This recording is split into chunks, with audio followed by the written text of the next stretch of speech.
we are pretty heavily affected this season. Tourism and tourism income is a huge part of our finance, and we are now struggling on how to put together a safe future for both our employees and also all of our important projects. Are dependent to the tourism industry here. When all of the flights, including domestic ones, have been stopped, and the tourism industry, which is the main livelihood of the city. The first time in the Great Barrier Reef's history that we saw a complete shutdown of the Great Barrier Reef's tourism industry. Not one operation inside the Great Barrier Reef Marine Park was operating. We were providing to a number of operators just some assistance in paying for fuel costs that enabled them to crew a boat, fuel it up and get it out to their high value tourism site.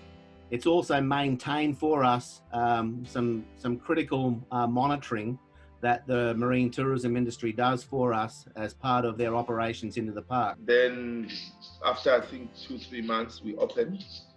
Of course there was just 100% drop on international visitors, which is hitting us. Our source of income would be concessionaires, visitors who are visiting us. And what it means if our gates are closed is that we are regressing even on the gains we've made over the years.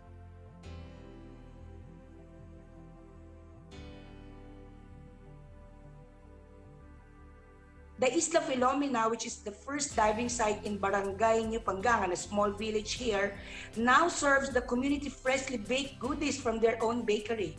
We've been using that technology and that outreach technology to, I guess, keep the world connected to the Great Barrier Reef as well during this time. All the indoor activities like exhibition centres, information centres, they really did suffer because their income depended on the entrance fees, while everything like outdoors was just completely booked out and still is. Like any guided tours on the mud flats or in the little towns on the Wadden Sea is just booked out.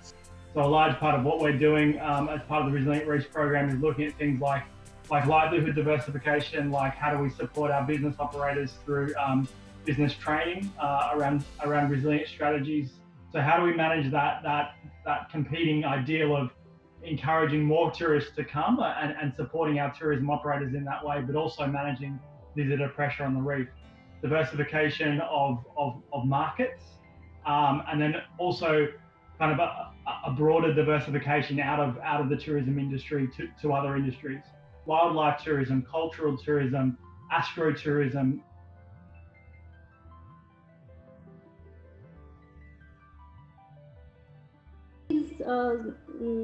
At the same time, we have to maintain the management and conservation activity. It takes the time of the pandemic. When the visitor is very low, we reviewing and developing the new plan of management of Halong Bay is a new stage. And in this time, we take the time to do some research. We do some experiments to remove the lamprey flora in some limestone cave in Halong Bay. So this is a very, very nice time for Halong Bay to take a rest, and very nice time for us to do this experiment. A smile on our faces is that we're beginning to have sightings very close to the shore, which was not the norm before.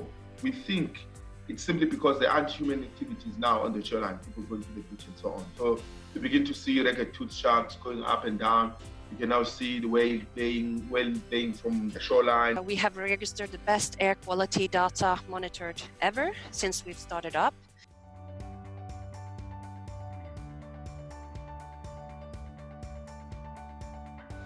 We are welcoming also a conversion post-COVID-19. We definitely don't want to go back to 2019 with a high level of visitors, high level of crews coming into the fjords. We definitely would like to welcome a more sustainable visitation into our fjords. As we face the global catastrophe posed by this global pandemic, we forget that climate change is a bigger crisis Then, just like the other pandemics, will surely be gone. As to when will this happen, none of us has the answer. One of our most and top tourist destination in the nation, but somehow they realized that agriculture and fishing and using the other resources inside the property is very, very important. And when they do budget cuts, you can't avoid, as an environmental sector, it's difficult to defend your management budget over human life.